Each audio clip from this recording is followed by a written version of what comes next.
Welcome to episode 9 of the Filmmaker Film Watcher podcast. I'm filmmaker Richard Di Gregorio. And I'm the film watcher, Greg Ralph.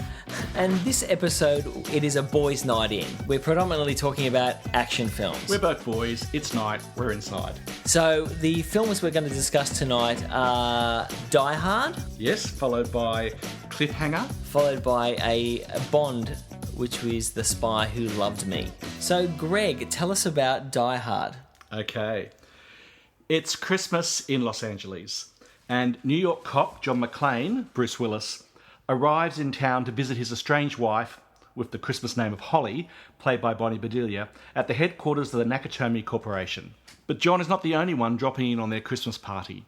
Hans Gruber, Alan Rickman, leads a team that captures the partygoers, masquerading as terrorists, but their real aim is to break into a safe containing millions of dollars worth of bonds. Gruber's team is methodical as they set their plan into action, but they don't know about John McClane. And thus begins a cat-and-mouse game in the unfinished skyscraper between McClane and the bad guys, including a series of interactions between McClane and Gruber, both through walkie-talkies and face-to-face. This highly successful 1988 film was directed by John McTiernan, only his third major film after Nomads and Predator, and it launched a series of Die Hard films, which at last count were 5. So that's the story and the film, Ricardo. What did you think? This, to me, is possibly one of the greatest action films ever made. I mean, there's so much to like about this film. This is a big claim. No, I think it is. I think it's a seminal action film. In terms of its genre, it changed the face of action movies at that time. After this film became Under Siege, Die Hard on a ship. You had Speed, Die Hard on a boat, that's Speed 2. You had Under Siege 2, which was labelled Die Hard on a train. All of the marketing after this was all Die Hard Honor. I mean, it really is just a basic good versus evil story told very well. And I think you've actually hit on the nub of this. It's a good story, a simple story, but it's told well. Mm-hmm. And this is going to be my criticism of the other two films in this episode, is that I don't think they do it anywhere near as well as this film does, and therefore they don't stand up as well over time as this one, I think, still really does. Absolutely, and I think the screenplay has a lot to do with it here. The screenplay in this film is just so tight. And every character has an end point. Every minor character gets a payoff. The limo driver Argyle smashes into a getaway van, helping out the situation. In the end, Holly hits the reporter in the famous "Did you get that?" moment. You know, you had Pal, the best buddy cop. The one on the ground. Yes, the one on the ground. His redemption, at the end. Everybody has an end. And you're invested in all of them. Well, actually, and that's really interesting because I hadn't thought about it in terms of, their journeys and payoffs, but absolutely in terms of investment. Mm-hmm. So I think one of the reasons this film stacks up still so well compared to the others is that the characters feel real, you care about them, and they take the time to build them up. So one of the things that struck me rewatching this film, because you and I have both seen it before, is that you had a slow build-up. So, Bruce Willis arrives in LA, he gets in the car, he meets the chauffeur, he goes to the building, he smoozes at the party, meets the boss, talks to the wife. There's actually not a lot going on in terms of action for the first 20 minutes of the film. Oh, yeah, a bit less than that. Actually, in saying that's actually, in terms of a slow build-up, I think this film absolutely cuts to the chase very early on. It really does. It starts on with his hand. His hand is gripping something, the armrest. I just thought that's been a bit about his character, right? Yeah, well, not like the action of the story starting. In the very first 5 minutes, we know who John McClane is. He's a New York cop arriving in LA to visit his wife, who's moved for a work reason. Their marriage is on the rocks. Within something like 10 minutes, he's in the Nakatomi building alone and taking on terrorists. It's awesome first act, great screenwriting. No, sorry, I timed it. It was 25 minutes. 25 minutes? No, I think... You're obviously much more caught up in the narrative than I was. Yeah, absolutely. But I agree. I mean, the way that, you slowly, when you're in Holly's office, the camera slowly kind of comes around, you see the family photo of them. Yeah. And is it at that moment that she puts it face down? Mm-hmm. So you learn, it reminds me of the start of Rear Window. You Yeah. learn a lot by just kind of, objects like that. And I'll grant you, about the gripping the seat. But I didn't think of that as being the action of the story really kicking in. To me, that was, let's find out about the landscape in which we find ourselves before we start the action bit. And I don't think the other two films do that. I think it puts you in a complete mode of, well, hold on, because you're not going to stop from here. No, I didn't feel that. Reflecting on these films since I've been watching them, I don't want to be too sort of specious about this, but to me, there's a difference between thrills and action. So some of the other films we're going to talk about are action films. There's a lot going on. Things are blown up, or people are dangling off cliffs, whatever it is, and that's action.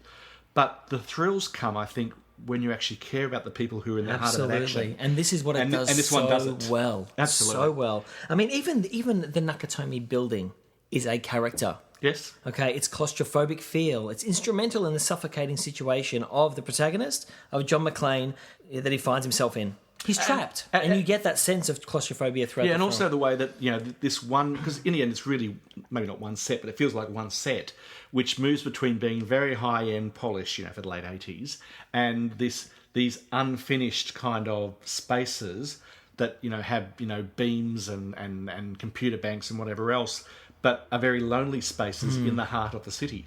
Absolutely. Yeah, I agree. It's very effective. And you compare that to, say, the James Bond film or in the Cliffhanger film, and I don't want to rush to these films too quickly, I know. Sure.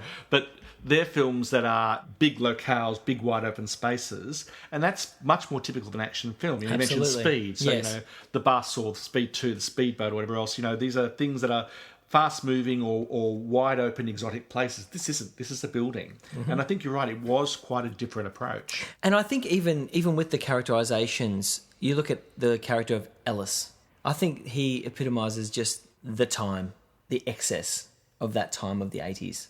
Cocaine sniffing. Okay, I've forgotten who else Wolf on Wall Street sort of guy, The guy that is going to die. Absolutely. Because he's a jerk. He's got one of the best lines in the film. Hans, Booby. Yeah. Okay, but we haven't touched on... What, no, I don't want to come to that yet, because sure. I just want to pick up on what you're saying about, what's his name, Ellis, the booby guy, because that was quite anticlimactic almost being shot, because you knew he was going to be killed, in the same way that Bruce Willis did as well. But earlier, the shooting of the boss of the joint, the head of Nakatomi, his death is quite shocking. That is brilliantly realised, that whole scene. I mean, even the dialogue in that, when Hans Gruber, he says, I'm giving you 3 chances, there's not going to be 4. And he says, well, I don't know it. You're just going to have to kill me. Okay, bang. And that scene tells you so much about the Hans Gruber character. Absolutely. In a very economic fashion. Oh, I agree. And Alan Rickman, the late Alan Rickman now, is just amazing in this movie. I think from all of his characters, he's going to be remembered for this one and possibly Snape. And Truly Madly Deeply. And Truly Madly Deeply, yes. So this is 3 years before Truly Madly Deeply. And so this was the first thing, as far as I'm aware, I ever saw him in. Me too. So I saw this at the movies, and I don't necessarily go to see action films at the movies, but this one I did. So never seen this guy before, and he really struck me.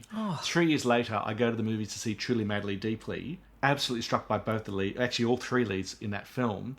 Didn't recognise him at all as being the guy I'd seen Hans Gruber. It must have been years later that realisation dawned on me. Because they're very different parts. Gruber is a very clinical, cynical, intelligent guy. Cool, calm and collected methodical. He's quite surgical. Yes. Whereas the Jamie character... A charming villain. Well, to a point. To a point, yes, okay, with the killer smile. As Jamie, the ghost in Truly Madly Deeply, he's a very warm, emotional, caring... cultural guy. So they're quite different parts, and I just didn't know it was the same guy. You can see why they cast him as the Sheriff of Nottingham in Robin Hood, Prince of Thieves.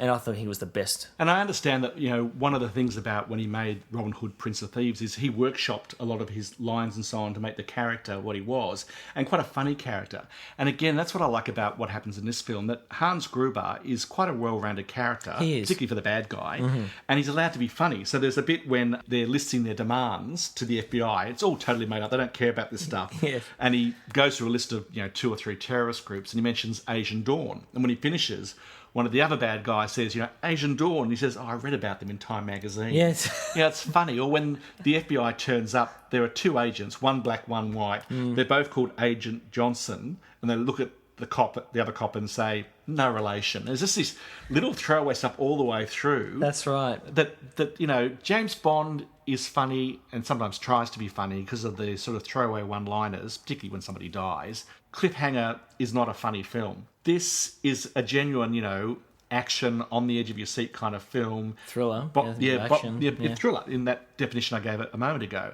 It allows you to develop and get to know the characters and therefore care about them and therefore be more engaged in the story and therefore more engaged in the thrills. And it's funny as well. You chuckle at times. Well, you look at Bruce Willis's performance in this. Who is so young. Who's very young. He's just come off Moonlighting. Yep. This is his first real film, major starring role in a movie. And his performance is pitch perfect. I mean, we feel his pain, his regret, his hardness, his every move, really. He delivers the comedy perfectly as well. Really, you're witnessing the rise of a movie star, and we could see why. One of the things I like about his character is that he's human. He's not the invincible action hero where, he kind of gets punched and something bad happens and he gets up and starts all over again. No. This guy is reduced to being in a white singlet, bare feet. He cuts his feet. He gets hurt. He doesn't always win each bout. He wins overall and he often wins, but he's not that invincible hero. Well, he's almost an ordinary man, an ordinary Joe in the middle of this situation. Yeah, unlike the other Die Hard films, which I think go way over the top. And I haven't seen number 2, but I've seen the others. Well, number 2 is... I actually think number 2 is the next best one. Whereas this film, it sort of plays for sort of claustrophobic realism, even though so much of it is sort of unreal as well. I mean, he gets injured by running on the broken glass. Exactly. That scene just makes you wince every time. His feet sliding on the ground full of blood. Okay, we gasp when he has to climb down that elevator shaft holding the gun strap, Yep.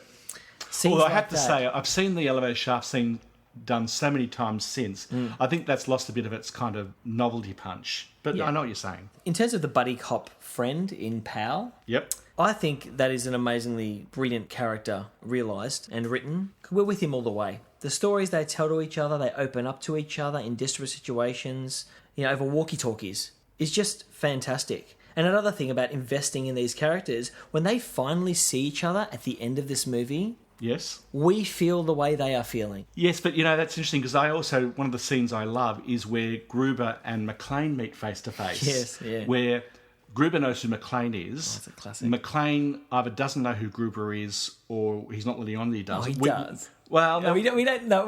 He doesn't let on, but I think he knows. At first, I and again, I'd seen it before a long time ago.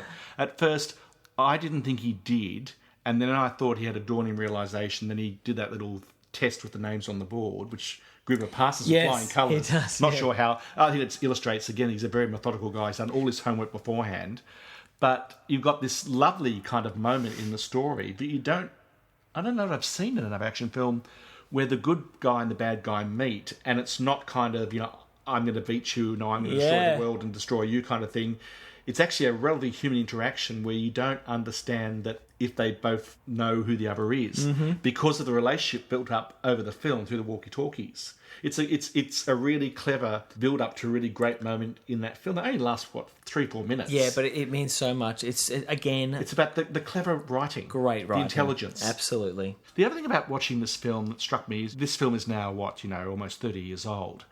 And there are some things that show how much of the past it is. So there's references to technology. They talk about VHS and radio cassette and tape decks and so on and so on. It's a world of the past. There are no mobile phones, which would make this a very different story. Absolutely. The bad guys don't know what the CEO actually looks like until he puts his hand up because there's no internet for all that. So in some ways it's quite quaint. But it's also now a film, I don't know about you, I couldn't watch it and not think about 9/11. I actually didn't think about 9/11 at all. Watching a story about supposed terrorists taking captive a group of people in a building that they plan to actually totally demolish for their own set of purposes in a high skyscraper, in America. A lot of the time in the film, I just kept thinking of 9/11. It's interesting. I can't watch it in the way I did 30 years ago. It's interesting because I've watched it so many times before 9/11. So 9/11 never entered my consciousness when watching it before then. So rewatching it again, I didn't even think about 9/11, even though, obviously that is going to make a difference. Well, I've only watched it twice. I watched it when it first came out and then again recently for this. So. I've seen it countless times, and it is a favourite. And every time I pull it out, it just gets better and better. It's always a fun watch. But let's just talk about also the last shot of Alan Rickman falling is quite a classic, one of the best death scenes of a villain ever. Ultra slow motion follows him down. Yes, right? this is the ultra slow motion of Alan Rickman falling and his expression as he falls. Yes, and you compare that to the end of John Lithgow in Cliffhanger, which I thought was done incredibly clumsily. Well, we'll talk about that. Yeah, there's no comparison. So before we move on, where are you placing this one? How are you going to score it, Ricardo? I'm giving it a 10. A 10? 10 out of 10. Wow. It's a masterpiece. I think it's a masterpiece in the action genre. I give it an 8. I think it's absolutely right up there. There are a couple of things in the film that, to me, didn't make sense that annoyed me. For example, when the police first turn up and their initial response is, someone fell out of the building. Oh, it's probably some stockbroker who got depressed. To me, that was meant to be a funny line, but it just didn't ring true for me. So a couple of things every now and then kind of just pulled me out of it a little bit. Mm-hmm. And maybe it reflects the fact that, action films are not my best genre. So maybe I'm taking it down a little bit. But yeah, look, it's absolutely right up there for me, an 8. Well, in terms of a genre, a 10. Cool. Okay, so I've been saying, but in Cliffhanger this and Cliffhanger that, so obviously I want to get to Cliffhanger, I think. But before I say what I say, Ricardo, you better tell everybody, what is Cliffhanger? Okay, Cliffhanger. Released in 1993 and directed by Rennie Harlin, Cliffhanger is set in the very picturesque Rocky Mountains. Sylvester Stallone plays Gabe, an expert mountain climbing ranger who, after a deathly accident involving the girlfriend of his best friend Hal, Michael Rooker, leaves to get away from all the guilt he feels, Hal blaming the accident on Gabe. 8 months later, Gabe returns asking his girlfriend Jessie, Janine Turner, to leave with him when they get a rescue call. Cue the bad guys, led by a nasty John Lithgow who plays Eric Quaylen, a former military intelligence operative. He, with US Treasury agent Richard Travers, Rex Lynn, and some other baddies, were able to steal 3 suitcases full of uncirculated cash valuing over $100 million. Their escape plan goes awry, their plane crashes into the mountainous terrain where our good guys are. The 3 suitcases full of money scattering all over the mountains, and now they require Gabe and Hal's help at gunpoint to locate the cases with the help of beacon locators. Look, it's a lot of fun. Director Rennie Harlin is a specialist at this sort of film, helming other action films, The Long Kiss Goodnight, Die Hard 2, Deep Blue Sea, and Cutthroat Island. Cliffhanger, penned by Stallone and Michael France, is usual action fare, but coupled with great locations, Oscar-nominated cinematography, makes it one of the better action films. Greg? I think there are 2 films here. The first film is the first 5-10 minutes, where you have the story about them being on the mountain and the woman stuck in the middle of the guy rope who is going to fall, and I hope this isn't a spoiler, she falls and dies. Now, that's the only thing I knew about this film because that was what was promoted in trailers and so on when it first came out. And that little film, even though I knew the outcome because I'd seen the bits before, was genuinely tense. And we mentioned in our last podcast that, I almost felt like you were setting me up for therapy because I don't like heights. And even on my, okay-sized TV screen, I felt the heights there. And that little vignette I thought was very, very, very effective. I think that opening scene, it's very hard for the rest of the film to match that. Yeah. They start with such a bang. It really is. When you watch it, I've seen it so many times, that opening scene, and every time I watch it, it's so well handled and so well done. And but it's that failure is being set up to be redeemed somehow later on. It's probably going to be Sylvester Stallone trying to save his girlfriend. Yeah. And when we got to that part of the movie, and you thought she probably would survive, and of course she does. Yes, yeah. But it was kind of like, this is just an echo because of that first bit. The first bit was the good bit. Absolutely. And I think what it really does, it sets up the characters really well. So you really get the sense in that first 5 minutes that Gabe and Hal are really good friends. You really get the sense of their friendship. You get the sense of all of the relationships between those characters. So when Hal is upset at him for killing his girlfriend, or for accidentally killing his girlfriend. Yes. I feel Michael Rooker. I think Michael Rooker actually did a lot better in the role. Well, that's my problem. As the best friend. I agree with you in story, but not in execution. I do not, and you and I think really disagree about this. I don't think Sylvester Stallone can act. That's a big statement. Yeah, well, no. Let me give you the that's a big statement. Yeah, no, I don't think it is. Let me give you the moment where that really struck me. The moment when he comes back after being away after the woman had died, and he catches up with his girlfriend at her farmhouse home. Yes. And she's saying, "Well, why were you gone? Why did you disappear?" And that, as well as other times in the film. The way I watch that film, Sylvester Stallone's definition of acting is to stare off in the distance and yell a lot. I did not believe him in the slightest. Okay. And I find this... I think I've never seen Rocky.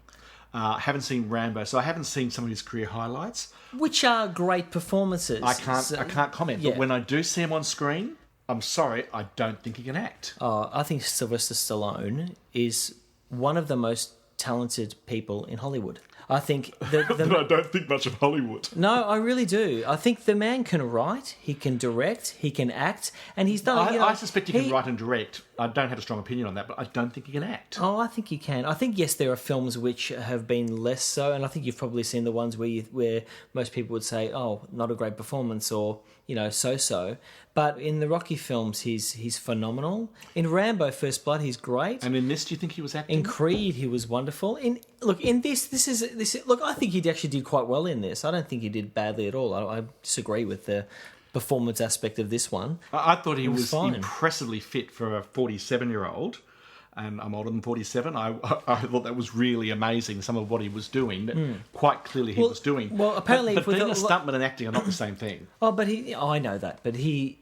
Oh, well, actually, apparently he did quite a bit of his own sort of climbing stunts in this as well. I believe that. But I think he's got such charisma on screen. I've always liked Stallone. I've always loved his movies. I've always loved him in movies. I mean, Creed, he was just amazing. But we're not talking about Creed. I know we're not talking about Creed. But you're saying Stallone is a bad actor. In this film... film, I didn't believe act. It. No, in this film. Okay. Sorry. No, that's okay. And I think, if you think that it's an awfully big claim for me to say that he can't act, I think it's an awfully big claim of yours to say he's one of the best actors in Hollywood. I didn't say he's the best actor. I said one of the most talented people. He's an all-rounder. He's an all-rounder. He can look. The man was responsible for bringing up franchises and making them work and succeed in a business sense. Yes. Okay. So, he brought up the Expendables. That. He directed the Expendables, wrote the Expendables, brought up the Expendables, created a Expendables franchise, which has done very well. He created a Rocky franchise. Well, he started Rocky, even with Rambo. And Rambo. He's been at the helm and been up there for such a long time. Cliffhanger came out. I remember I saw Cliffhanger at the cinema. Cliffhanger came out after all of the bad comedies, which didn't do very well for him. Oscar, Stop or My Mum Will Shoot. He had a run of these. Had a run of comedies which weren't successful and weren't great. Then he came out with Cliffhanger, which brought him back up again. And I remember seeing it at the cinema and being blown away because I really loved the setting. I loved the action set pieces in it, and I thought it was very well handled. That's one clear distinction between your experience and mine. I think this is probably a lot better in the theatres. And I agree with you about the landscapes and the cinematography. Oh, phenomenal. Totally get that. But I don't think the guy can act, and he certainly can't act in this film. I mean, did you believe him when he came back and she said, "Why weren't you here?" and he had to go away? Did you believe him in that moment? I did, actually. Oh, gee. I did. Are you looking I might have to find another podcast. Are you looking at Stallone as Stallone, or are you looking at him as a character? Because a lot of people tend to look... It's very hard to look beyond Stallone. Yeah, but you've got to look past them. I mean, you've got to look, not just go, "Oh, Stallone." All he did was he shouted and looked into the distance. There was no... I don't think he shouted a lot in this film. Oh, yes. Go back and watch that scene. I'm sorry. He doesn't. Oh, he did. He so did. No. I think this is a really well done action movie. Sure, some of the lines are clunky and the bad guys are cardboard cutouts. Other than John Lithgow, I think he's very, very good in it. Well, no, see, I was going to bring that up as well. I like John Lithgow.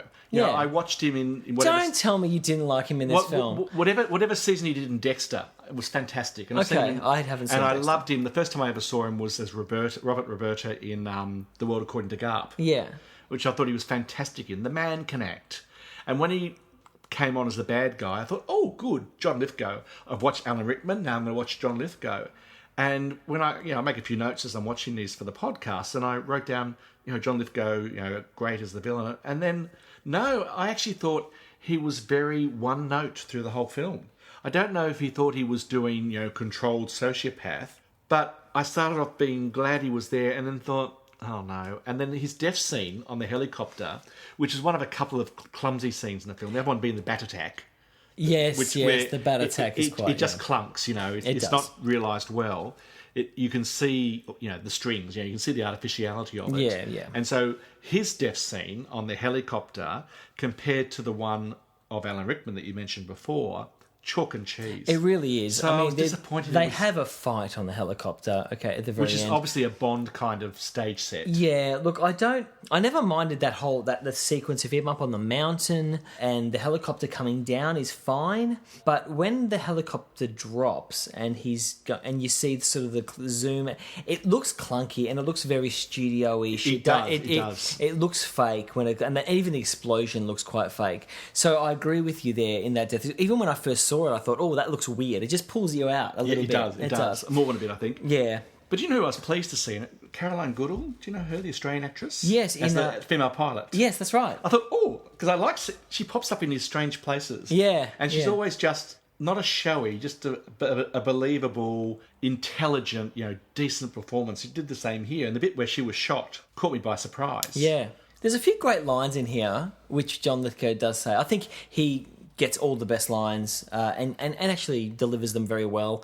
I mean, there's the token British guy, there's the token sort of African American guy there who, I mean, really the dialogue of those characters are really, I mean, the English guy talks about soccer. The African American guy, all he can say is, "Where's the money? Where's the money?" It's just like it doesn't give them any room to move in terms of characters, and they are just cardboard cutouts, bad guys who they're going to get it. Well, I thought the writing veered quite a bit. Yeah, there was one bit that really annoyed me where the first time that Sylvester Stallone goes up to get the first bag of money, and his friend Hal is down below with the bad guys, and the bad guys say, when he comes back, kill him. We don't need both of them, and so they're showing their hand to Hal. Yes, and why say that in front of him? Why not just say it quietly from one to the other? Yeah, rather than prime Hal to try and warn his friend, which actually takes the whole thing off kilter. Yeah. But the bit of the writing that I really did like was with the Treasury plane, with the money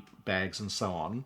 You're set up to think that the bad guy in that plane is a particular character. Until even when the things start to go wrong, you think it's him. That's right. And then suddenly it flips. Yes. And in fact, he's the guy who's trying to stop this from happening. Yes. You find out a bit more about that later on. And the one you thought was part of the normal team is actually the bad guy. Is the bad guy. That was very, very, very well done. But I point out that Sylvester Stallone wasn't in that scene. No. You're harsh. I am.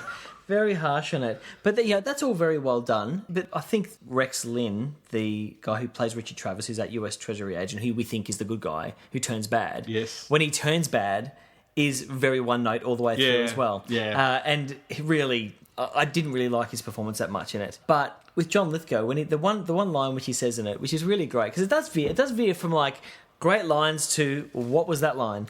The one line when John Lithgow says, "Kill a person, you're a murderer.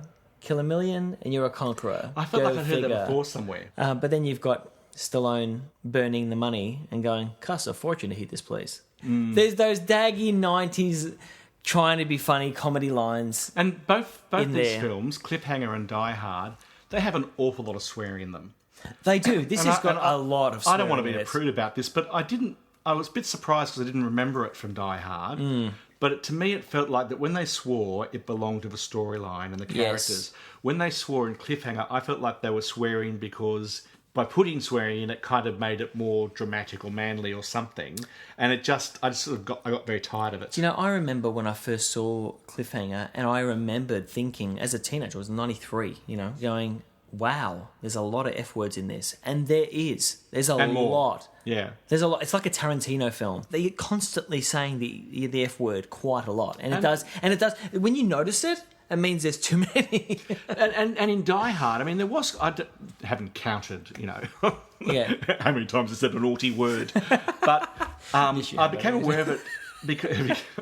I'm not the anal. I became aware of it in Die Hard, I think partly because I didn't remember it at all. Of having swearing, and I would have been much more shocked by that in 1988 when it came out. I know. But it felt like it belonged, but in Cliffhanger, it was something which just felt pasted on.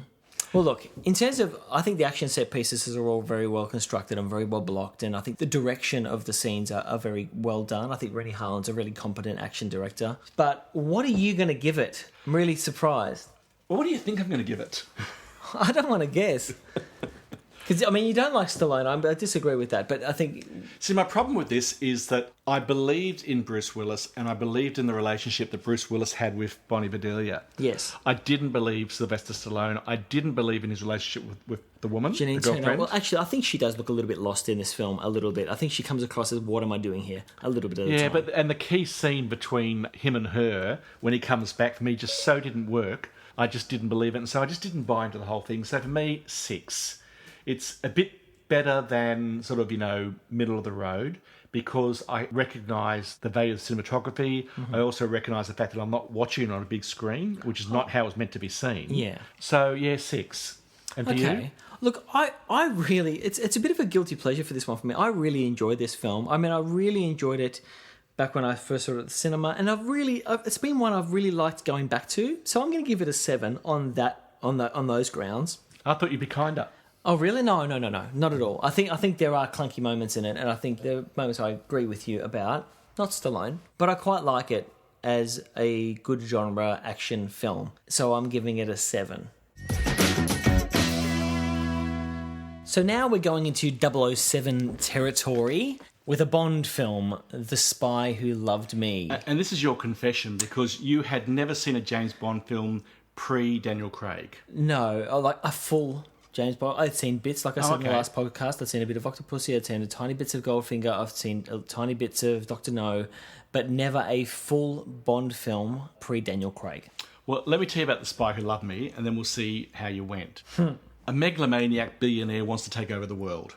He and his distinctive henchmen are stopped by James Bond and an alluring woman travelling exotic locations. That plot outline could describe any number of James Bond films, particularly those starring Roger Moore, as is the case in this 1977 film, the 10th in the series. The bad guy is a shipping tycoon and marine obsessive, Kurt Jurgens. His henchman, played by the 7 foot 2 inches Richard Kyle, has a distinctive set of steel teeth, handy for biting into people's necks, and is appropriately named Jaws. The alluring woman is a Russian spy, Agent XXX, Barbara Bach, and the exotic locales include the tombs, desert and waterways of Egypt. This film was directed by Lewis Gilbert, director of such British greats as Alfie, The Admirable Crichton, Carve Her Name with Pride, Sink the Bismarck and Orson Welles' Ferry to Hong Kong, as well as 2 other Bond films. And it has one of the more memorable Bond songs since the 60s, Nobody Does It Better, sung by Carly Simon and written by Marvin Hamliss and Carol Bayer Sager. And Ricardo, how was it for you? Nobody does it better. LG Hooker, you're the best. It probably shows my age, but really, I didn't even know that was a Bond film song. Okay, this Bond film came out in the year of my birth. I know. Okay, so I was hoping that it was going to be an amazing Bond film, and I just found it quite blur and quite monotonous, and didn't really build to anything. Okay, so I didn't really enjoy the film. I was actually quite bored by it, okay? But in saying that, there's a few things I really liked about the film. Mm-hmm. Okay, so firstly, the opening action sequence I thought was actually quite good. I didn't mind the whole the skiing sequence when Roger Moore is going down the skiing slopes, and that whole scene, bar the mid shots of Roger Moore, obviously on a background, very clumsy. Very clumsily done. But other than those shots, it was really nice. And when he jumps off, and you see the camera just staying on the actual him falling and then the parachute goes off. It's very good. It's very well done. I saw this one at the movies. In fact, one of the reasons I chose it was the first that I saw at the movies after seeing some of the early ones on TV. And that moment when he's falling through free air, and then the backpack opens up, and not only does a parachute come out, but a Union Jack parachute comes out. Mm-hmm. At that point, the audience, including me, were laughing and cheering. It was that classic kind of, cool Brit Bond moment before we used to say cool Brit. Yeah, okay. And it's referenced in I think it's the 20th or the 21st film. There's a lot of references to the past films. And there's a scene where the bad guy parachutes down to Buckingham Palace on a Union Jack parachute. It is an iconic moment. Okay, great. So I like that moment. So that's a good thing. Okay, the opening title sequence is good. I can't believe you actually see boobs. Actually, the women are naked in that. You haven't seen many of these title sequences, have you? No. This is pretty typical. Okay, great. They're great title sequences. I think I like the Daniel Craig ones when they're made. So I actually really like this title sequence. It was fantastic. Now, great things. I think the production design of the bad guy's underwater ship is fantastic. It's beautifully made. It's actually very Kubrick. Actually, when we're in those scenes. The classical music, the decor is very Kubrick. Even the seats, they're like these white ceramic legs, like a Clockwork Orange. You don't mean the big sort of blow up in the submarine bay. You mean the other parts of the building. Yes, where you see where the windows come up and you see the sharks. Yes, around. Oh, look, I feel the same way. But I remember even when I first saw it, that big set piece, I felt like I was watching a Hollywood set. Oh right, I didn't feel that. I really it felt to me that. Artificial. Mm. Like it was in a big hangar in a film set somewhere filming that. Yeah, right, okay. But the rest of it, look, I go with that. Yeah, and the feeding of the sharks. And the thing is, it built this character up as a real nasty character, and then at the very end, he just dies, and it's really a nothing ending. Well, look, I chose this particular James Bond film for 3 reasons. Why? Why? Of all the Bond films, I know I'd like some of them. Of all the gin joint, and Roger Moore. It's like he was playing Bond and hamming Bond up quite a lot. I love the innuendo. Apparently it's classic of Bond films, all this innuendo. They don't go so much into it in the Daniel Craig ones, but I mean, really, when the commanders they're talking and they're saying, "Well, what's Bond doing?" "Well, we got to get him to pull out," and the next thing they're having sex in another scene. Oh, that's really classic. There's quite a funny line at the next film in the series, Moonraker. There's quite a funny line where he and the girl come back from outer space. And they're in some, rescue pod. And Margaret Thatcher, impersonator, but Margaret Thatcher and her team, including M, are about to tune in to, talk to Bond at the end. Mm. And they're floating in space and having sex with one of those silver space blankets over them. Yeah. And Margaret Thatcher says, "Oh, what is he doing?" And someone says, "I believe he's trying for re-entry, ma'am." And that is quintessential James Bond pre-Craig. Okay, sure thing. But I thought Roger Moore. I didn't find him likable at all in the film as Bond. I didn't get into him. I was bored by him actually. And I don't even realise that with the Triple X character, I was wondering through the film, can she act? I mean, she was meant to be quite sort of, you don't know whether she's good or bad or whatnot, but I didn't really know whether I thought she was great or not. Well, look, I chose this film for 3 reasons. One is, it was the first one that I saw, at the movies. The second reason is that it is, I think, very emblematic of the Roger Moore James Bond films. I'll come back to that.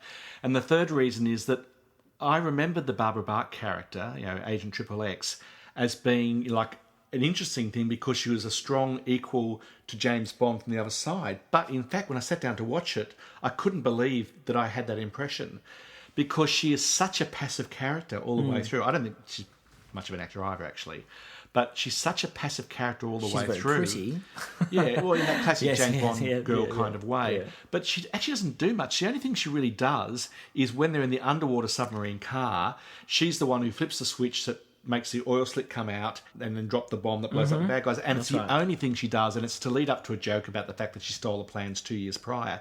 The rest of the time, she's following his lead. She walks 3 paces behind him through the desert. Yes, that's right. When they first go to the bad guys, to Stromberg's lair, she goes off on the shopping tour with the other woman while he goes to actually meet the bad guy. And presumably she's scouting out the thing, but she's got nothing to do. And then she has to be rescued. She's captured repeatedly by the bad guy. And it's like, top Russian agent? Oh, I don't think so. Yeah, that's right. But also, when she's driving and when she's driving the car and Roger Moore, Bond, is looking at her like, well, what are you driving the car for? Oh, he says, try reverse. That's backwards. Oh my goodness. And then she's driving and they've got this comical music playing.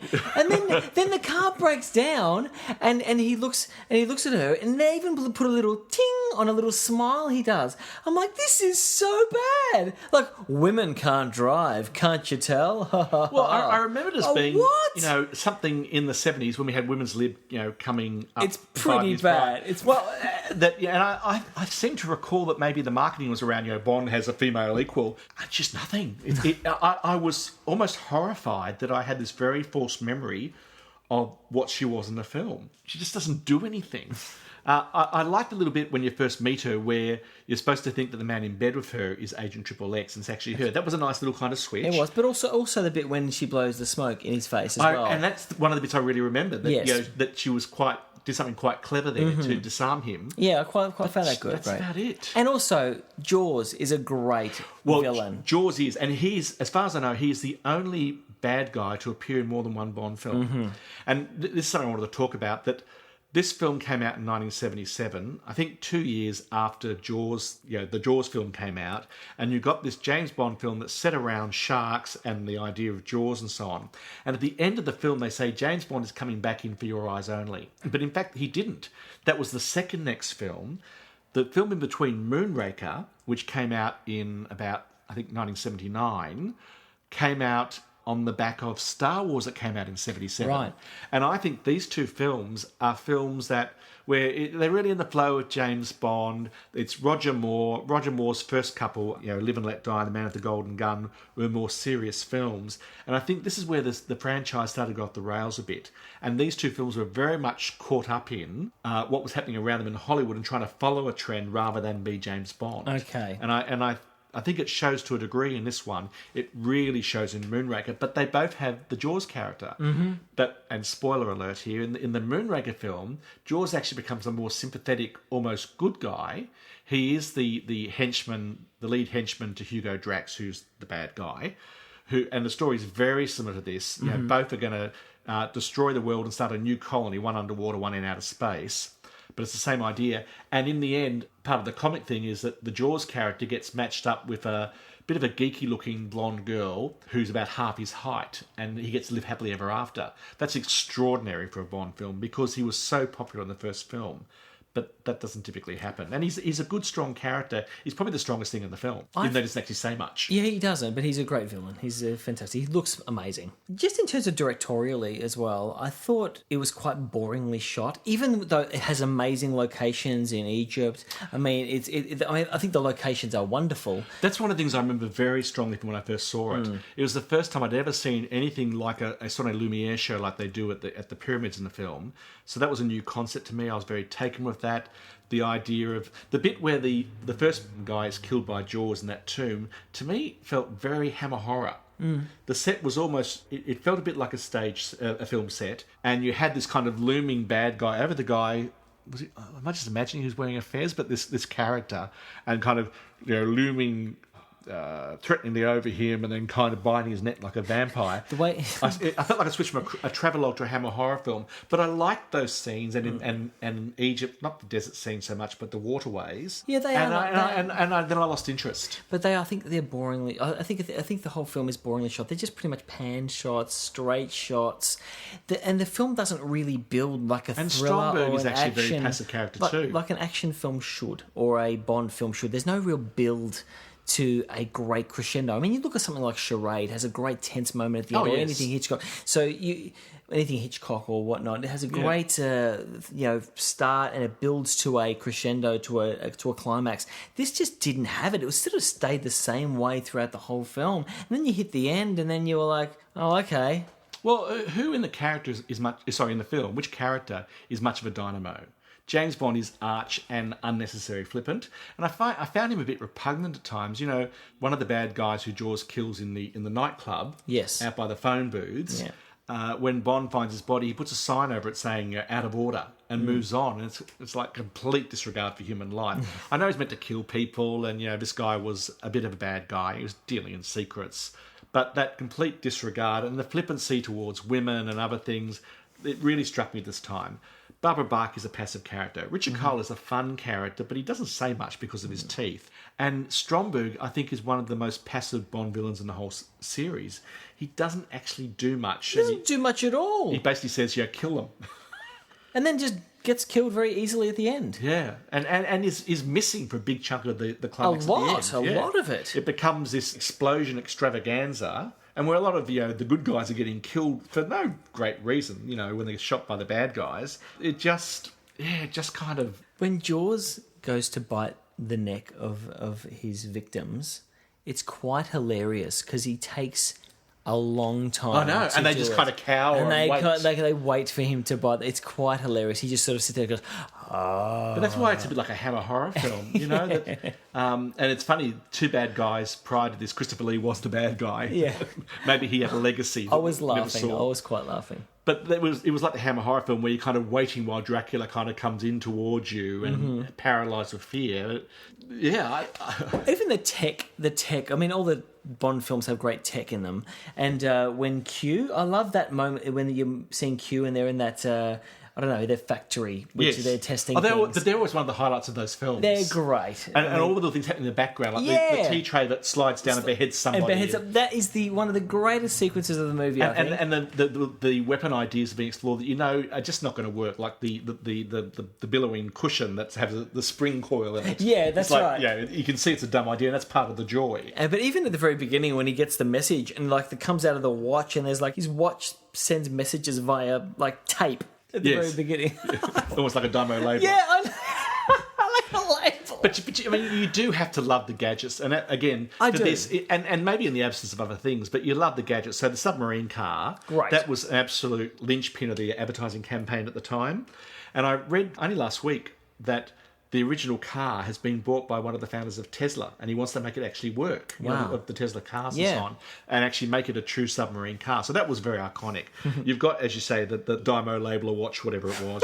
You've got the microphone reader that's built out of his cigarette case and lighter. Yes. You've got the cigarette sleeping powder that she uses on here. Yeah, it's great. Yeah, the tea tray and everything else in the queue area, and the sidecar missile, and even the ship that swallows submarines. Yeah, it's great. The gadgetry stuff is really very good. It's cute and funny and interesting and so on, but it doesn't make a film. Like I said, there's a lot to like about the certain aspects of the film, but I just think as a whole, it didn't really build to much. The other thing that struck me about this film that I think is like Cliffhanger and counterpoint to Die Hard is that Roger Moore doesn't act. None of them really act, and so you don't care about them. And what struck me about these films overall is I think that action films is one of the quickest and easiest to date. And all these films are somewhere between, about 25 and 40 years old. Yeah. And they date because we move on in terms of the technology of films and expectations of it. That's right. And because, I think particularly Cliffhanger goes from the big screen down to the small screen. And if the story's not there, if you don't care about the characters, I think it's going to be that much right for dating. And so I think that's why Die Hard stacks up and these other two don't. And the only time in the whole film I thought Roger Moore acted is in the scene in the hotel I think they were in Corsica, where he admits to Agent Triple X that, yes, he killed her lover, and that's part of the job. You don't even know the face of the man you killed. At that moment, I believed him. I thought he was acting, but it was one isolated moment in the whole film. And I think that's where action films, once you get past the big explosions that last for their moment in time, I think that's what makes an action film become good or great rather than not a bad film. Oh, I completely agree with that. And this film, I think, was very much has that issue. We've moved on. They are quick to date, and I think you're right. I think Die Hard... And his attitudes to women and life and so on. I think Die Hard and its characterizations, I mean, that's what... When you're watching Die Hard, you don't even think about the old tech or anything on that. I just think about the characters and what they're going through. Did you spot the Australian actor in this one? No. Blink and you missed him. George Malaby's in it. Remember George Malaby from Homicide and I think Cop Shop and so on? No, which one was he? Blink and you missed him. Yeah. He had a very brief moment where he was one of the crewmen on one of the submarines, and you saw him towards in the last big sequence. So it's like Caroline Goodall and Cliffhanger. It's kind of like, oh, there's us. Yeah. That's right. I'm giving this a 6 as well. I didn't give it a 6 yet? No, as well as what I gave Cliffhanger. Oh, well, you can all right, okay, sure. I think for similar and different reasons. I think the Bond film gets carried a bit by the fact that it is Bond, and it did incredibly well at the box office. And that there's the Q gadget kind of stuff, but there's a lot in this which is just woeful. And it was the midpoint of his arc of Roger Moore James Bond films, and in some ways just shows a lot of the weaknesses of when it's bad. What about you? I'm giving it a 5. Yeah. Like I said, I'm only giving it a 5. I was actually veering on a 4 because I was actually quite bored with it. And I think in an action film, you should never be bored. Yeah. You should be invested in at least the action. In this, the characters weren't amazing. And the action wasn't amazing and didn't really build too much. So I thought it sort of failed on a few fronts there, which we're talking about. I mean, you're talking about cliffhanger. The characters weren't great, but the action was at least great in that, right? And in Die Hard, they both work, so that's what makes it so good. It failed on both fronts. So I was veering on a 4, but I'm only giving it a 5 because I think the locations are great, and I really enjoyed the gadgetry stuff in it, and also the production design I thought was quite good as well. So on a technical level, I'll give it a 5. Yeah, maybe I'm being kind in my mark. Maybe there's a bit of sentiment attached, to my recall of, how I saw it when I first saw it and so on. And in fact, I watched this film twice in lead up to this podcast for various reasons. And yeah, you're right, I did get a bit bored halfway through. So Greg, tell us what is in store on the next episode. Well, as you know, Ricardo, the next episode is the last one of Series 1. So we wanted to do something a bit special. Yep. And we thought something around cinema and, our shared love of cinema. And that's when we discovered something quite curious. The 3 films that we landed on all end in the sound O. So we're calling next episode the culmination of Series 1 with the hopeful expectation there'll be a Series 2. We're calling it our Ode to Cinema, all puns intended. So the 3 O films we're doing, in no particular order, will be Hugo, Cinema Paradiso, and Woody Allen's The Purple Rose of Cairo. Yeah, all 3 great films there, which I can't wait to discuss. I'm actually really looking forward to revisit. All of which I've seen before too, but not for a while. Yeah, so there's no really confessions on this one, but this is a great ode to cinema. And a roundup of, what we've been doing. And a good way, I think, to end Series 1. With a big O. See you next time. Bye-bye.